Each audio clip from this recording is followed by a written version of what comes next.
Subscribe করো BSP Dhamaal YouTube চ্যানেলকে আর bell notification on করে দাও যাতে লেটেস্ট ভিডিও না মিস করতে পারো।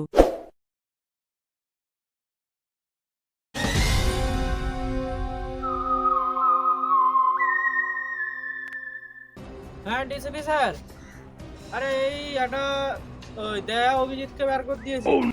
দুটো ভালো রমান আর সাহিল ব্যাপক ছেলে, দেখো খুব সুন্দর সুন্দর ছেলে আছে। ঠিক আছে, ওদেরকে নিয়ে কিছু টেস্ট করছি, পেলে তোমাকে বলছি। ঠিক আছে, আজ রাখছি। তাহলে সালা সাহিল রমান চলো ওইদিকে। না স্যার, এই রোড দিয়ে তো লরি যাবে না। তোদেরকে নিয়ে পারা গেল। চল সালা কালা আর কানা, চ ওইদিকে।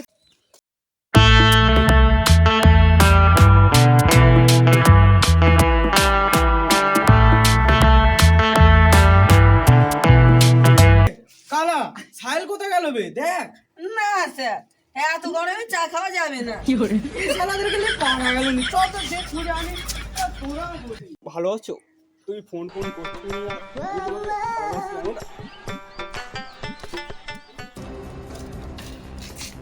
স্যার না, এই শালা কি অবস্থা দেয় না, মাত্র শালাকে এক চাপড়। না স্যার, ওইটা তোমার গার্লফ্রেন্ড না। চল ধর ওকে। তবে এটা কি হচ্ছে কানা? স্যার এটা আমার গার্লফ্রেন্ড স্যার। শালা তোর গার্লফ্রেন্ড? হ্যাঁ, স্যার। তোকে বল সালমান শালা যত সব কে নিয়ে পেরা যাচ্ছে। আরে স্যার মরে যাবে, কত মারবে?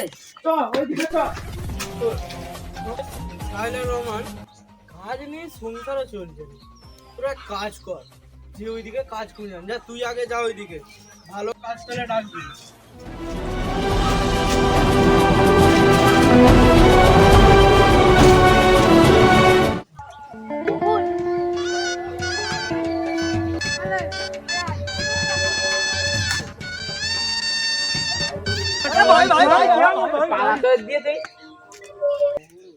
স্যার বল। হচ্ছে অনেক খুন হয়ে গেছে, তাই জন্য আমাদেরকে তাড়িয়ে দিয়েছে স্যার। তোকে তাড়িয়ে দিয়েছে? হ্যাঁ স্যার, তাড়িয়ে দিয়েছে কালা, আমাকে। তুই যা তো দেখি। স্যার তোমাকে যেতে হবে না, আমি যাচ্ছি। চল তুই যা। ওই তুই বল দাদা, তোকে তাড়িয়ে দিয়েছে? আরে দাদা, এখানে কি হচ্ছে? কিছু মুখ দিয়ে বলো। পালাও না এতে দাদা। আরে কিছু মুখ দিয়ে বলবে তো। साले को बम से उड़ा दूं। তুই রমান কেস সলভ করাই মনে হচ্ছে আসবে। হ্যাঁ স্যার, ঠিক বলেছো। স্যার ওইখানে মনে শিওর খুন হয়েছে, আমাকে কি জোরে চাপড় মেরে তাড়িয়ে দিয়েছে। এই দেখ চস, আমি গেলে আগে ফোন করবো না। তোদেরকে কে মেরেছে আমাকে বোঝা। তাহলে খুন হয়েছে বলেই মনে হচ্ছে তোদের তেড়েছে। দাদা ওই অফিসারদেরকে কে মেরেছে ওইখানে? অনেক বড় আগে মারি। বলো রে, এরা মারছে কেন?